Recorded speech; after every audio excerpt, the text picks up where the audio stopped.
In the name of the living God, who was, who is, and is to come. Amen. Gaudete, rejoice! That's what this day is all about. This is Gaudete Sunday.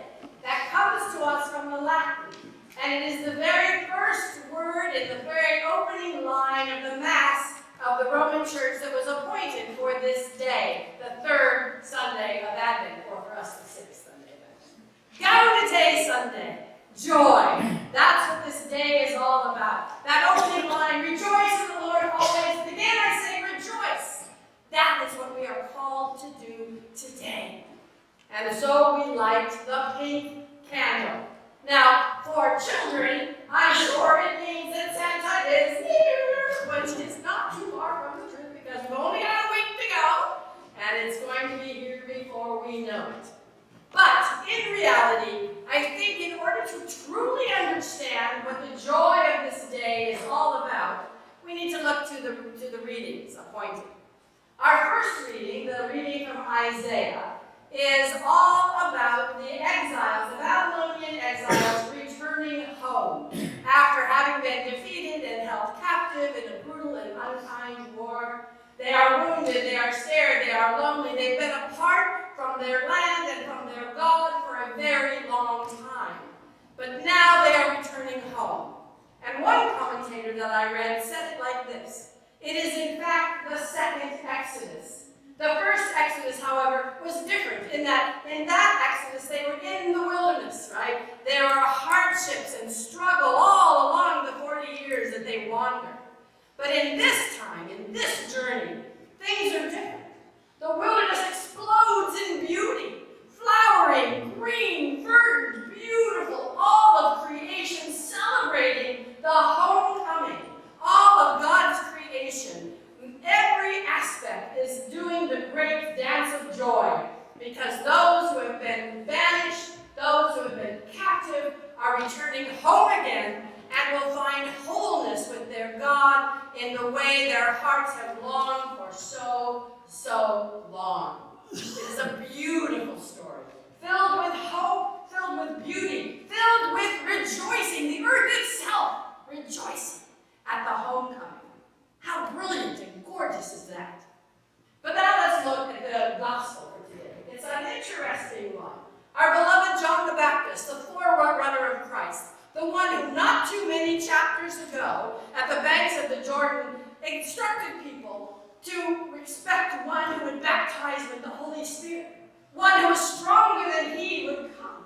And when he meets Jesus, when he baptizes Jesus, behold the Lamb of God. He is absolutely certain that this Jesus is the Messiah, is the promised one, is the one for whom he has been waiting and seeking. But now, all of a sudden, we got John questioning, who are you, really? Is he the one? And he sends his disciples out to find out, who are you and what are you? And is it true that you are the Messiah, or are we to wait for someone else? It begs the question, what has happened to John the Baptist in this very short period of time? Going from an absolute, ardent, faithful believer to one saying, what's going on? Well, he's in prison. He's in prison. This wild preacher who came from the wilderness, who was preaching and returning people to God, suddenly now is confined and in chains and alone and probably terrified. But also, the other thing that has gone on is Jesus' work is not what he expected. Because John preached the gospel, the story of a God who was the judge. God who would come and judge people. Jesus, on the other hand, is preaching liberation. Very different. And John's a little confused. Now, Jesus responds with not a direct answer, which is kind of his way. He says, what does the evidence show? What does the evidence show? And each one is called to figure that out, checking the evidence of how God has entered into life, how God has brought the blind to see, the lame to walk, the dead to life, How has God made that happen? Becomes the question. Now, this being the Sunday of joy seems a little bit odd because we tend to think of joy as happiness. But in fact, they are two very different things. Let me read you a quote. Henry Nouwen talks about it. He says, happiness is dependent upon the external. Joy is the experience of knowing you are unconditionally loved and that nothing, not even death, can take that love away. This joy can be present even in the midst of sadness. Powerful. Joy resides in the heart. It is an attitude of the deepest, deepest heart. I'm going to tell you a story to help you see it. Because we all have those times when we are in prison of some kind or another, like John today. So, many of you know that I had many surgeries. And they all kind of blend together, but this one, I think this story takes place at my last neck surgery, which was so horrible. I was recovering. Neck surgery was mid to late October. A few weeks had gone by. We were just beginning Advent, and I was really, really struggling. I had one of those clothes on, couldn't turn my head, couldn't sleep in my bed, had to sit up, and it was horrible. And I had lost the use of my tongue because of a bruising of my nerves. And I could not talk, I could not navigate food in my mouth, and I truly thought that was my life going forward. I thought all of this was gone. And I was terrified, absolutely petrified that life was changed for me for all time. And I did not want that. Not only that, I was in pain and I was depressed and it was just bad. I couldn't pray. Every time I tried, I'd see nothing but an expanse of dark, the deepest blue, indigo, cobalt, the deepest, deepest blue.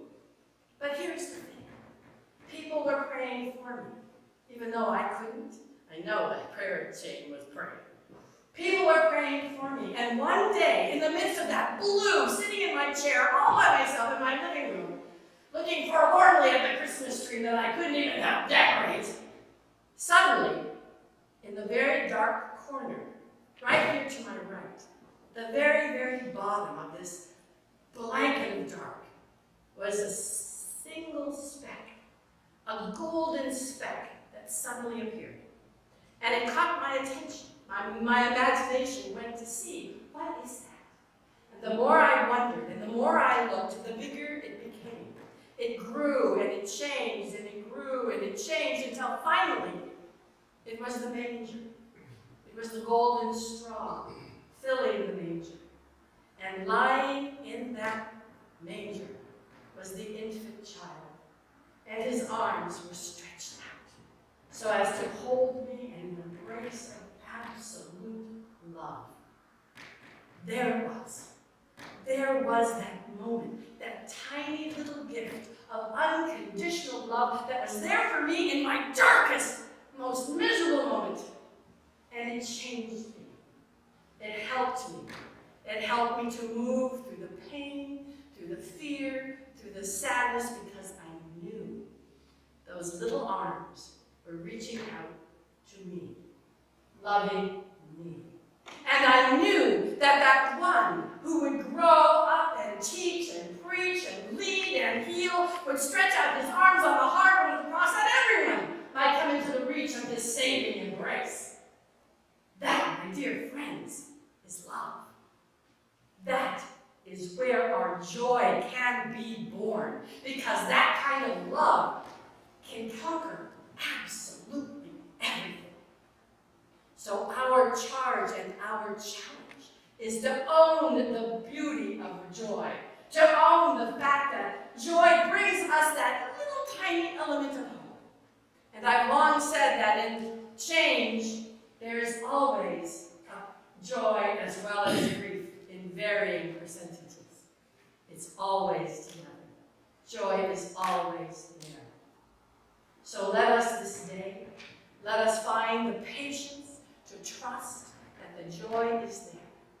Let us be the one who make room for love is seeking a home.